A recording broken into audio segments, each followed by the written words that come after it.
계시록이 이제 끝나가지요. 자, 1절에서 4절까지 함께 하도록 합시다. 또 내가 새 하늘과 새 땅을 보니 처음 하늘과 처음 땅이 없어졌고 바다도 다시 있지 않더라. 또 내가 보매 거룩한 성 새 예루살렘이 하나님께로부터 하늘에서 내려오니 그 준비한 것이 신부가 남편을 위하여 단장한 것 같더라. 내가 들으니 보좌에서 큰 음성이 나서 이르되 보라, 하나님의 장막이 사람들과 함께 있으며 하나님이 그들과 함께 계시리니 그들은 하나님의 백성이 되고 하나님은 친히 그들과 함께 계셔서 모든 눈물을 그 눈에서 닦아주시니 다시는 사망이 없고 애통하는 것이나 곡하는 것이나 아픈 것이 다시 있지 아니하리니 처음 것들이 다 지나갔음이라. 아멘. 자, 이제 마지막 네 번째 환상입니다. 천국을 지금 보는 겁니다. 근데 4장에서도 보았고 5장에서도 본 게 기록되어 있죠. 1장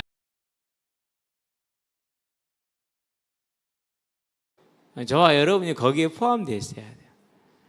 예, 확인해 보시게 되길 바랍니다. 내가 거기에 내 이름이 있을 것인지, 마지막 나팔소리에 내 이름이 불려질 것인지. 얼마나 두렵습니까?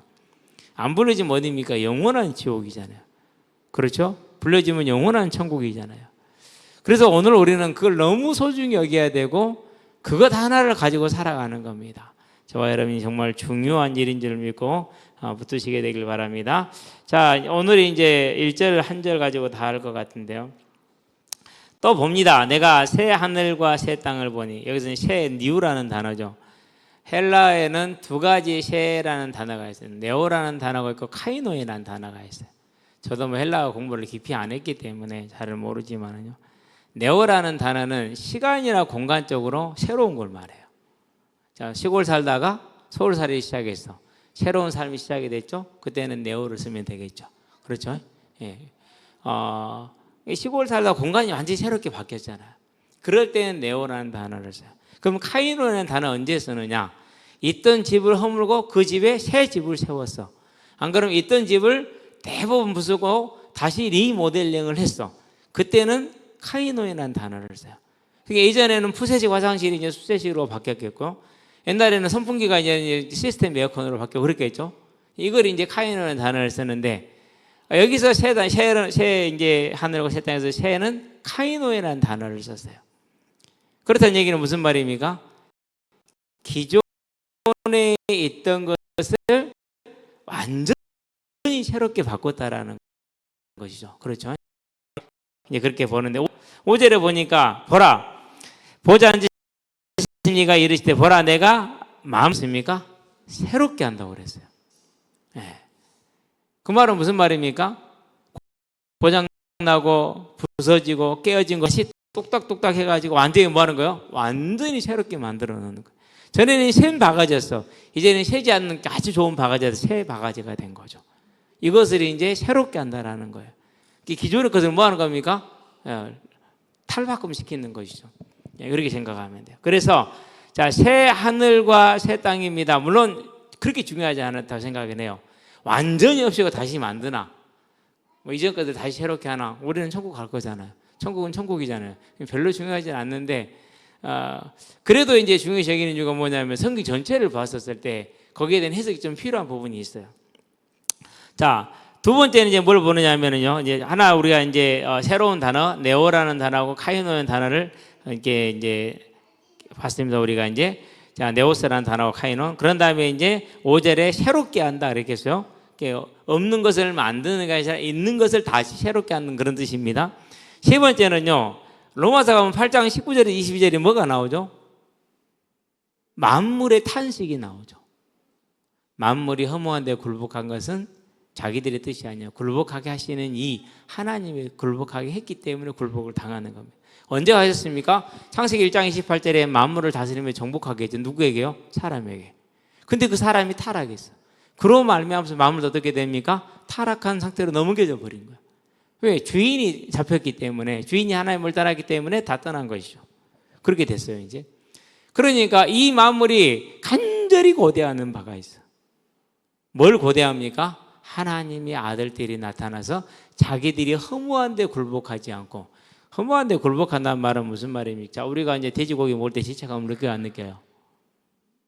안 느끼잖아요. 그걸 말하는 거예요. 가치를 부여한다, 안 한다? 가치가 부여되지가 않아요. 그렇기 때문에 요즘 뭐 동물 복지, 동물권 이런 것은 하나님의 논리에 맞지 않습니다. 기억하셔야 돼요. 물론 내가 키운 개를 예뻐하는 것은 당연해요. 그러는데 그것을 이제 사회적인 권리로 만들어가지고 사람을 억류하고 구속하고 그걸로 사람이 뭐 징역형을 살리고, 그건 아니에요. 그것은 하나님의 논리에 맞지 않아요. 왜? 허무한 데 굴복하게 만들어 놨기 때문에 그런 게 있어요. 그래서 우리가 돼지고기 먹으면서 돼지를 불쌍히 여겨, 아니 맛있다고 생각하자. 소고기 먹으면서 아따 비싼 거 먹으니까 좋네 이렇게 하고 먹잖아요. 그렇죠? 여러분 계란 후라이 해 먹으면서 죄책감 느끼세요? 그거요 21일만 비슷해지면 병아리 된다니까요.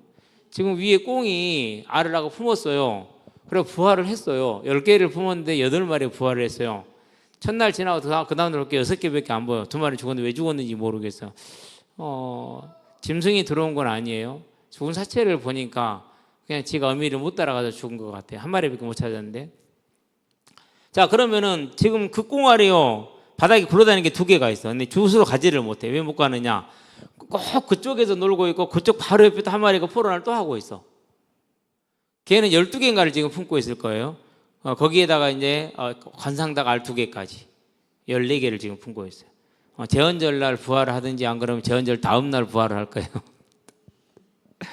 봐요. 우리가 후라이 해 먹거나 쌀만 먹으면 그냥 먹는 건데 놔두면 생명이 된다니까요.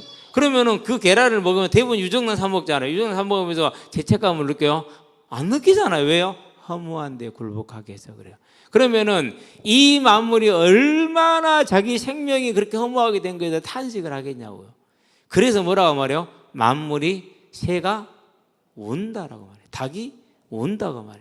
소가 운다고 말해. 그래서 나오는, 물론 다 그렇게 표현하지 않지만 대부분 그러잖아요. 그렇죠? 그런 거거든요. 그러면은 이 만물이 자기들이 다시 새롭게 되어서 원래의 모습보다 더 좋은 모습으로 돌아가지 않으면 굳이 그럴 이유가 있어요? 없어요? 없잖아요. 그렇죠? 그래서 그걸 기준으로 보았었을 때 없어지는 것이 아니라 새롭게 하는 것이다. 그래서 요즘은요 뭐 하나 하는데도요 조금 걸리는 게 뭐 걸리냐면 너랑 나랑 만날 건데 만날 건데 그런 생각이 들어요. 그러면서 때로는 그럽니다. 거기 가서 보자 그럴 때도 많아요. 지금은 질서가 이렇다 한 말 하지 마라. 너희들이 허무한 데 굴복하게 됐으니까 물론 우리가 미안하긴 하지만 예. 자, 그런 다음에 한 가지 더 봅시다. 이제 가장 좋은 애가 있어요. 확실한 애가 한 가지가 있어요. 저와 여러분이 죽을 것이죠. 그렇죠? 부활해요, 안 해요? 하잖아요. 그러면 그 부활한 나는 내가 아닌가요? 아니잖아요. 내가 새로운 몸으로 바뀌는 거잖아요. 그래서 그 부활이 가장 좋은 설명이에요. 아주 완전히 없어지고 새로운 것을 만들면 돼요. 안 돼요? 그게 아니라 내가 다시 부활하는, 리본하는 거잖아요. 다시 태어나는 거예요. 그래서 이 모든 하늘과 땅도 마찬가지일 것이다. 자, 민수기 14장에 가면은요, 이스라엘 백성이 무리고 물가에서 이렇게 거역을 했어요. 그래가지고 하나님이 그 시내 산에서 그 금송아지를 만들어 시내 산에서 내가 다 없애불고 모세 너를 다시 시작하겠다 이렇게 얘기를 하죠. 그럼 모세가 뭐라고 말합니까? 하나님, 그러면은 애굽 사람들이 말하기를 하나님이 이 백성을 가나안 땅에 데리고 갈 능력이 없어서 그들을 광야에서 죽였다고 말할 건데요. 그럼 어떻게 하실 겁니까? 그랬었을 때 그 범죄한, 그 거역한 이스라엘을 뭐합니까? 용서하시잖아요. 좋은 애가 돼요. 마찬가지예요. 죽여서 없애고 새롭게 하는 것이 그러면 하나님의 패배가 돼요. 이스라엘이 그렇잖아요. 애굽이 뭐가 되니까 나갔지만 다 죽었다. 우리 손해보고 이렇게 할 수 있잖아요. 그렇듯이 사단이 훼손한 것을 하나님이 없애버리고 다시 만들면은 누가 지는 것이 됩니까? 하나님이 지는 것이 돼요. 그래서 그렇게 하지 않고 이전에 했던 것을 허무한 데 굴복하게 한 것을 다시 회복시켜서 이제는 하나가 되는 아름다운 관계로 만들어주는 거예요. 그러니까 얼마나 만물이 그걸 고대하고 있겠습니까? 생각해보세요. 그 허무하던 자기들이 이제는 뭐가 됩니까? 다시 원래 상태로 회복이 돼서 존귀하고 아름답게 되는 거잖아요. 그러니 얼마나 그 간절하겠어요. 마치 그런 주석을 있다가 그런 걸 봤어요. 로마의 대저택에서 잔치가 열렸는데 물고기가 너무너무 맛있는 거야. 그래가지고 온 손님이 물어봅니다. 아니 어떻게 물고기를 요리했길래 이렇게 맛이 좋냐. 그러니까 주인이 신호를 딱 보냅니다. 다른 하인들이 오더니 하인 하나를 잡고 있는 토막을 탁탁탁 내고 그 자리에서 살아있는데 멀쩡한데, 그리고 그 토막을 그대로 넣는 거야. 그 물고기를 키우는 연못에다가 집어넣어. 그 물고기도 그걸 뜯어먹는 거야. 그리고 그 물고기를 잡아서 요리를 해낸 거야. 그 물고기 밥은 항상 뭐였어요? 사람이었어. 그럼 그 집의 종들은 어떤 느낌이겠습니까? 매일매일의 삶이 자기가 언제 물고기 밥으로 던져질지 모르잖아요. 그렇죠? 여기서 해방된다면 얼마나 좋겠어요. 만물이 고대하는 바가 그런 거예요. 그와 같은 이치도 바뀌는 거, 변화되는 거 똑같지 않아요, 그렇죠? 예. 그래서 그 고대를 하고 있단 말이에요. 그걸 로마서 8장에 기록을 하고 있단 말이에요. 그렇다면은 이 새 하늘과 새 땅은, 물론 이사야 65장 17절에서는 바라라는 단어를 써서 창조라는, 창조에 가까울 정도의 새롭다. 그러면 저와 여러분들이 지금은 이 모습 저 모습으로 여러 가지 모양으로 있지만은 하나님의 나라에 들어가서 주님이 다시 오는 그날 우리가 호련히 변화되리니, 그 변화됐었을 때, 새롭게 되었었을 때, 부활했었을 때 어떤 모습이겠습니까? 오직 그 소망 하나로 저와 여러분 오늘을 살아갈 수 있게 되길 바랍니다. 그래서 내가 새 하늘과 새 땅을 보았다 말은 무슨 말입니까? 하나님이 파괴되고 훼손된 모든 것을 회복시키셨다. 회복하는 정도가 아니라 완전히 그전과 다르게 더 좋게 만들었다. 갱신시키셨다. 회복보다 더 좋은 갱신으로 그 지금 모습을 누가 봤습니까? 요한이 봤습니다. 그러면은 하나님이 요한에게 그걸 보여줌으로 저와 여러분들이 뭘 전달하기를 원합니까? 기대, 소망, 즐거움, 그걸 지금 원하는 겁니다. 오늘 우리의 삶에 많은 어려움이 있고 문제가 있을 겁니다. 그렇다 할지라도 다 지나가는 것들이고 큰 의미가 없지만 하나님은 오늘 우리를 위해서 그 완전한 걸 준비하셨고 우리로 하여금 기대하게 했고 소망하게 했고 바라보고 즐거워하게 했습니다. 왜 그렇습니까? 오늘 우리의 삶이 하나님 앞에 뭐로 서라고요? 예배자로 온전히 살아가는 그 바람을 가지고 그랬다라는 거. 그러면 요한을 통해서 전달한 이 감격이 저와 여러분의 마음에도 있게 되기를 바랍니다. 그래서요, 살다 보면 이런 일 저런 일이 많이 있을 겁니다. 없을 수가 없습니다. 그럴 때 다시금 하나님이 나를 위해 예비한 이 새 하늘과 새 땅을 바라봤던 그 요한을 바라보면서 그 감격이 저와 여러분의 안에 그대로 재현되기를 바랍니다. 처음 하늘과 처음 땅이 없어졌다라고 말합니다. 훼손되어지고 파괴되어지고 오염되어지고 이렇게 망가진 그 모든 걸 다 사라지고 뭐가 또 없다고 그랬습니까? 바다도 다시, 바다는 뭐의 상징이라고요? 죄의 상징, 죄의 근원. 그래서 13장에 보니까 바다에서 올라온 짐승이 먼저 나오죠. 예. 그리고 나중에 보면은 바다도 여기 없다고 말하지만 또 나옵니다. 예. 안정이 바다도 사라지는 것으로. 그러니까 이 바다는 죄악을 상징하고 있는 그런 모습으로 생각합니다. 바다도 다시 있지 않더라. 완전하게 하늘과 땅과 바다 모든 것이 완전하게 새롭게 된 것입니다. 자, 그렇다면은 저와 여러분들은 이제 이 사실을 바라보면서 하나님이 보시기 심히 좋았는데 그것보다 더 좋은 것이 저와 여러분들에게 예비되어져 있다라는 이 삶을, 이 사실을 귀하게 여기시게 되길 바랍니다. 그랬을 때 우리는 오늘 어려움이 있어도 이길 것이고 오늘 하나님을 즐거워하고 기뻐하는 삶을 살아갈 수가 있을 것입니다. 한 절 더 나가도 될 것 같습니다. 자, 1절 설명은 이 정도로 하도록 하겠습니다. 2절을 볼까요? 한 페이지를 넘어가야겠습니다.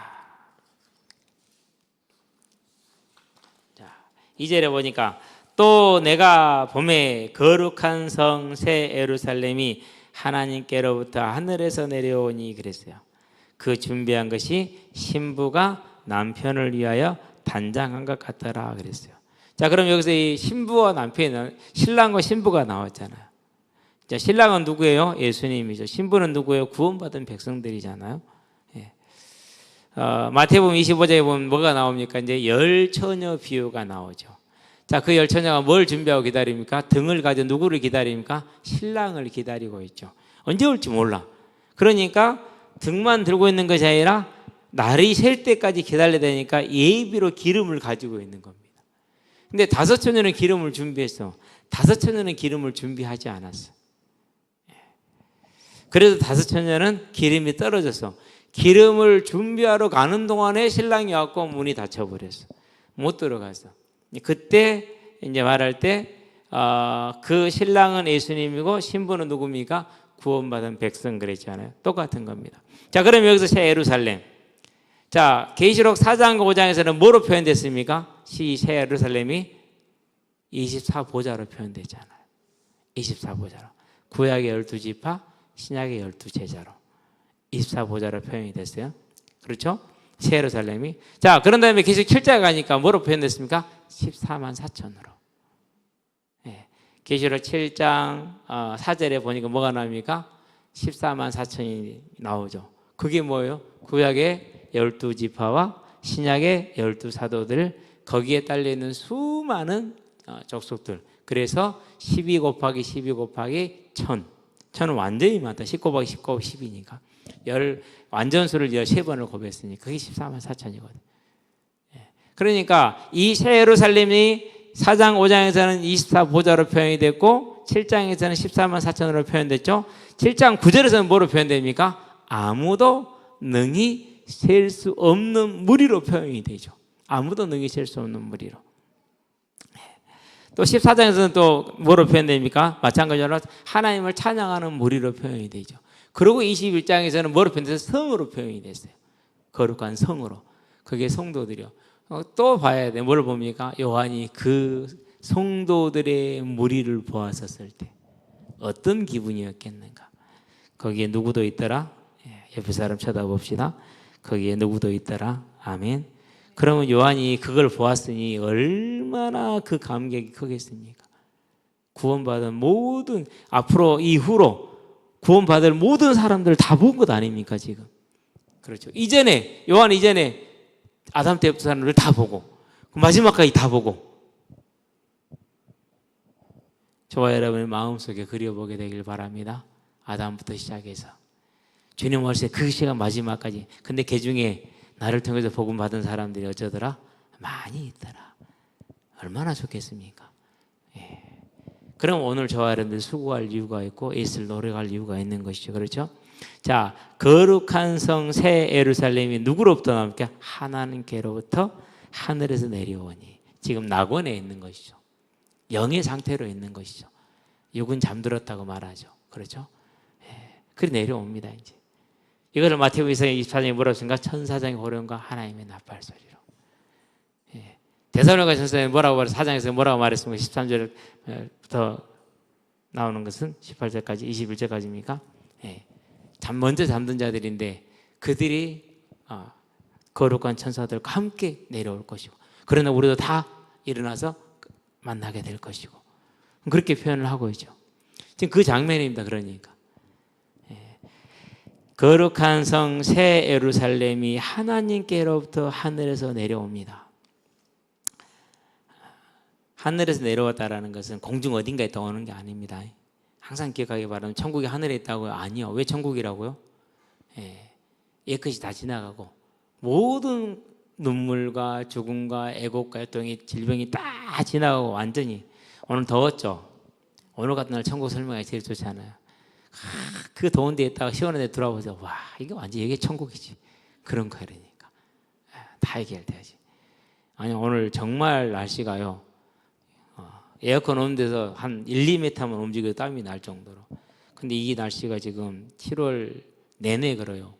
비가 지금 7월 14일, 15일, 16일까지 비가 없어요. 12일 날 예보되어 있는데 가봐야 알아요. 기도해야겠더라고요. 이러다가 큰일 났어요. 진짜로.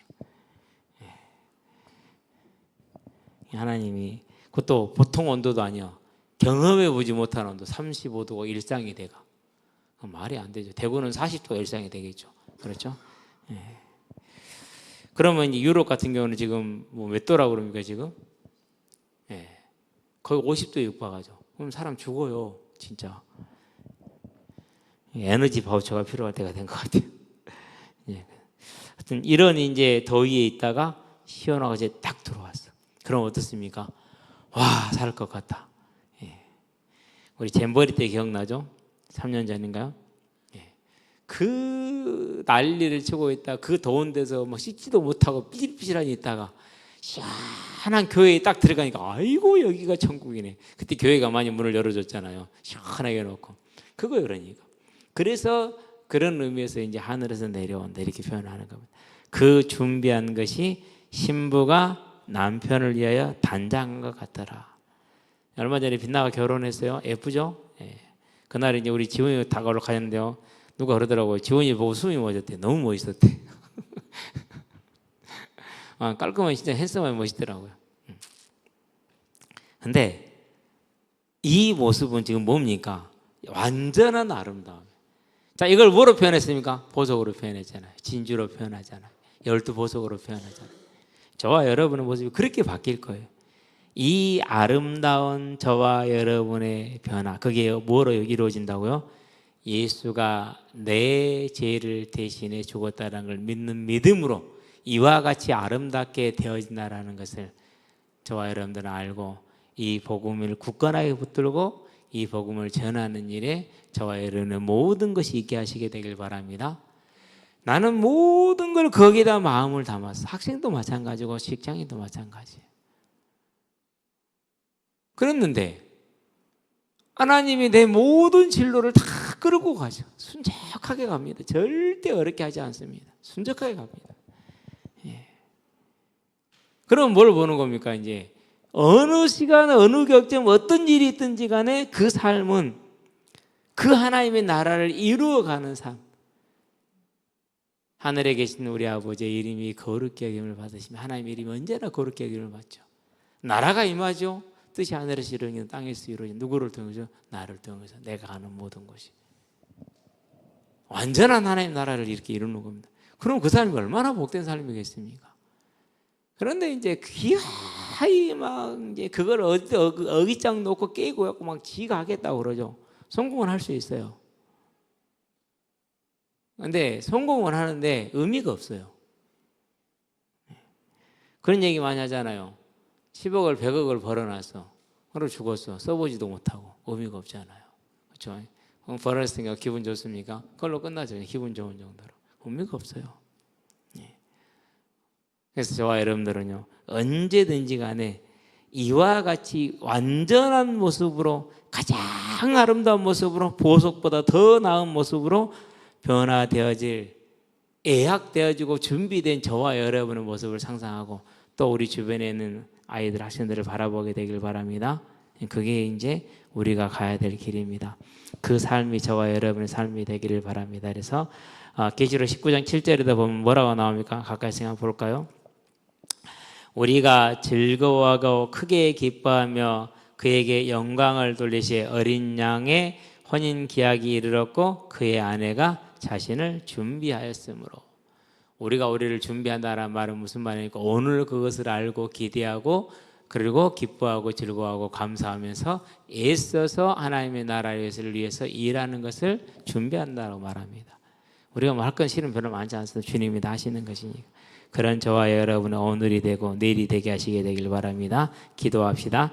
살아계신 아버지 하나님, 하나님께서 우리에게 천국의 모습, 우리의 모습을 미리서 보여주신 것을 감사를 드립니다. 이 천국을 보았던 요한의 심령이, 그 감격이 우리의 감격이 되기를 원합니다. 그래서 오늘 우리의 삶이 기대하며 기뻐하며 즐거워하는 삶으로 세워질 수 있도록 주님 역사하시고 인도하여 주시옵소서. 내 삶이 이 하나님의 가치에, 이 하나님의 준비에 온전히 정말 기뻐하고 즐거워함으로 오늘 하나님을 함께하는 임마누엘의 삶을 통해 소금과 빛이 되어지고 내 주변의 모두를 살려내는 귀한 전도자의 삶으로 세워질 수 있도록 예배자의 삶으로 세워질 수 있도록 인도하시기를 그리스도신 예수의 이름으로 감사하며 기도합니다. 아멘.